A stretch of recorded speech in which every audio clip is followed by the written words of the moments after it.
Les valeurs culturelles positives des sociétés traditionnelles au Mali s'invitent chez vous ce soir, chers amis internautes de Radio La Frontière. Et nous parlons ici des mœurs et coutumes cultivées au pays de Ibrahim Boubacar Keïta, ancien chef d'État de la République.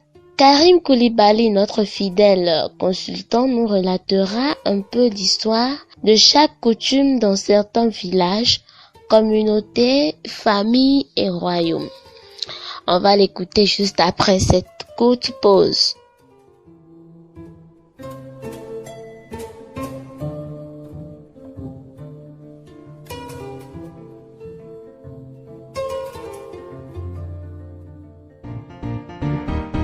Aya Nakamura, oh non non, tour de garde, comme c'est comme ça. Hey.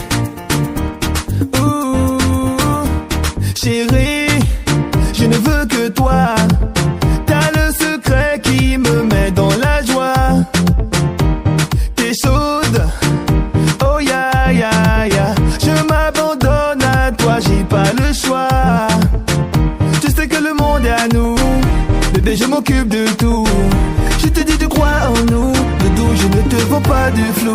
Je le veux comme c'est comme ça, comme c'est comme ça. Je le veux comme c'est comme ça, comme c'est comme ça. Je le veux comme c'est comme ça, comme c'est comme ça. Je le veux comme c'est comme ça, comme c'est comme ça. Tu connais le tempérament, à l'écoute évidemment. Je suis pas méfiante mais doucement. Ton pied, mon pied. On va calmer, doser le jeu. J'ai des doutes mais je veux tout savoir, tout avoir. Il va où, avec qui? Bébé, le monde est à nous. Tu me dis de croire en nous. Donne-moi juste de l'amour. Et on ira jusqu'au bout. Je le veux comme c'est comme ça, comme c'est comme ça. Je le veux comme c'est comme ça, comme c'est comme ça. Je le veux comme c'est comme ça, comme c'est comme ça. Je le veux comme c'est comme ça. La culture qui est très favorable au Mali est la culture Dogon en un premier niveau. Il y a trois grandes cultures qui est très favorable au Mali. En un premier niveau, la culture Dogon. En un second niveau, la culture Sénéfo. En un troisième niveau, la culture Bambara. Mais la culture Bambara est très complexe. Donc, les touristes qui venaient avant au Mali ici, la majorité partait dans le nord Mali, vers Tombouctou, Ombouri, Bandiagara, parce que tant du Soudan français, il y a pas mal eu, donc ça veut dire des anciens, donc ça veut dire trucs traditionnels qui ont été emportés donc à ce niveau, et les sanctuaires, des sanctuaires qui datent des années et des années, donc sont situés donc dans ces zones-là, vers le nord Mali. Donc des grands hommes, leurs tombes se trouvent dans ces zones. Les grands hommes, donc ça veut dire qui ont dirigé ce pays dans les siècles. Donc non seulement aussi des choses très miraculeuses, des sanctuaires très miraculeuses et des sculptures très miraculeuses, donc des constructions qui datent donc des milliers de décennies se trouvent donc à ces zones. Donc vu la richesse de la culture des pays Dogon au Mali ici, et ça rapportait pas mal. Ça rapportait pas mal de bénéfices donc c'est-à-dire à ce pays avant le coup d'État donc de 2012. À peu près dans l'année, donc ça le taux du tourisme donc c'est-à-dire s'évalait donc au-delà de 23 milliards de francs CFA dans l'année. Donc vous voyez. Parce qu'à ce niveau, donc, je dirais que les Dogons ont un coutume donc très impressionnante, très exceptionnelle. Et après le Dogon, je peux dire donc vers Sikasso, Bougouni, Kuchala, donc ces cultures-là sont un peu en rapport avec les cultures Dogon. Donc là-bas aussi, ils ont des trucs donc très anciens, qui datent des années, donc des trucs très incroyables, donc des trucs artistiques qui sont à la hauteur, tels que les balafons, donc qui est un peu traditionnel et qui est une de leur culture. Bon, je dirais aussi il y a des lieux de culture très mystérieux là-bas, donc vers les Sikasso, dans les pays sénéfaux. Et puis, j'espère que vous avez une fois entendu l'histoire de Babimba et Thiaba Traoré, qui ont repoussé, donc, c'est-à-dire les colonisateurs français, donc, et puis, il y avait une mur là-bas, donc, qu'on appelle mur de Tata. Donc, cette mur fut construite d'une manière très, très mystérieuse, et jusqu'à ce qu'un coup de canon ne parvenait pas à la percer plutôt. Donc, raison pour laquelle je dirais que donc c'est vers la région de Sikasso qui est très riche, donc c'est-à-dire en mode artistique et puis culturel. Donc de Sikasso à Ségou. Ségou, donc là-bas c'est un peu complexe parce que Ségou était dirigé par les Bambara.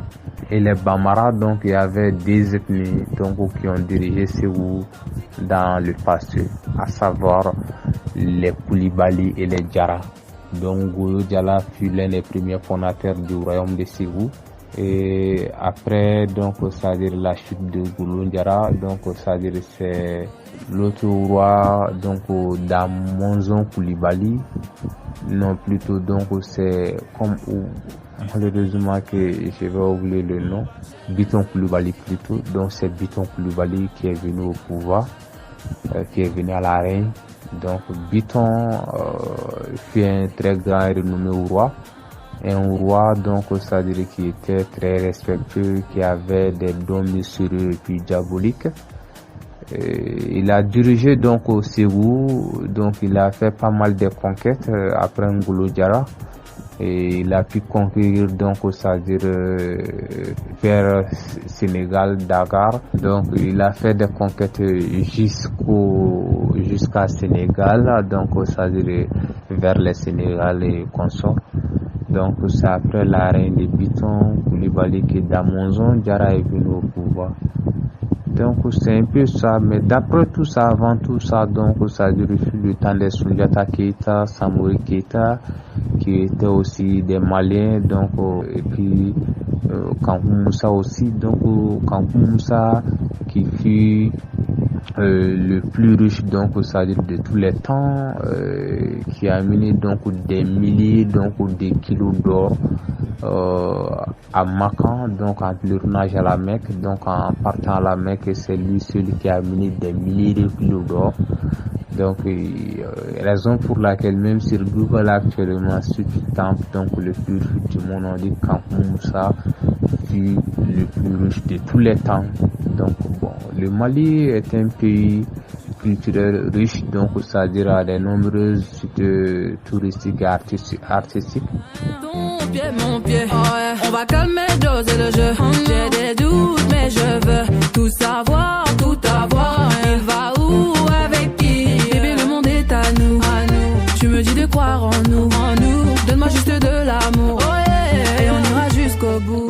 22 septembre 1960, 22 septembre 2020. 60 ans déjà que le Mali est indépendant, mais cependant confronté à des situations tendues et sécuritaires. Il fait partie des pays de l'espace CEDEAO et de l'espace UEMOA. Son premier président a pour nom Abdallah Bourahima, né le 3 janvier 1954. Nous refermons ce magazine. Merci pour votre fidélité. Prenez le rendez-vous mercredi prochain. Toute l'équipe vous souhaite une bonne semaine. On ne la redonne, c'était moi. Bye bye. Moi je suis prêt pour toi. Je le veux comme si, comme ça, comme si, comme ça, je le veux comme si, comme comme c'est comme ça, comme ça, comme c'est comme ça, je le veux comme c'est comme ça, comme ça, comme c'est comme ça, je le veux comme c'est comme ça. Tout de suite, l'espace publicitaire sur votre radio. Communiquer. Dans sa dynamique d'élever le niveau d'éloquence anglophone des participants à sa formation face à une foule plus large, l'ONG Great Africa organise le samedi 3 octobre 2020 la journée des orateurs anglophones. Participez à cette cérémonie qui se déroulera au Bénin sur le campus d'Abomey-Calavi en joignant le numéro suivant +229 65 26 34 35.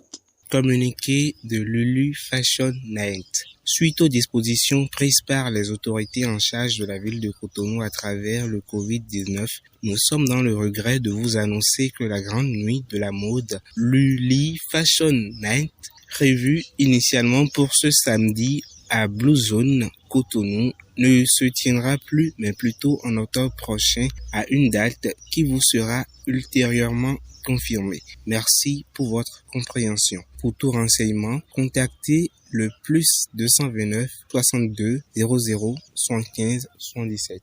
A signé le communiqué le président du comité d'organisation, Alfred Cédric Lacoussin.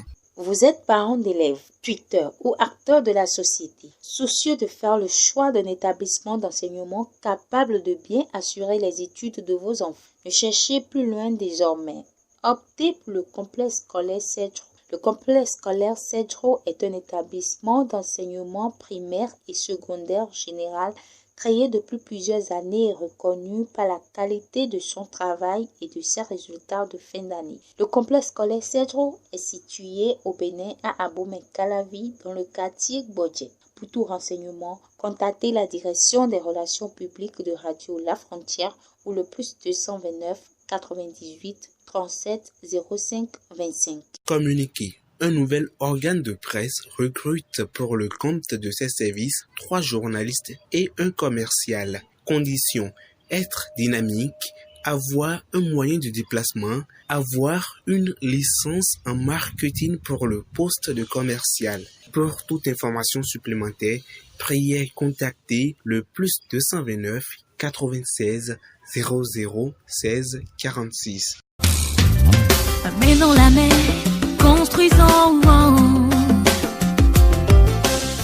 Selon les Nations Unies, une des préoccupations majeures autour de l'enfance est de s'assurer que les enfants orphelins appartiennent à un groupe social. Rolande Sagui, activiste sociale engagée pour la cause des enfants orphelins, reste dans cette optique et organise des séances à travers des thématiques liées à l'éducation des enfants. Suivez-la toutes les semaines sur ses différents canaux digitaux: Facebook, Twitter, Instagram et WhatsApp. Allons fleurir le monde de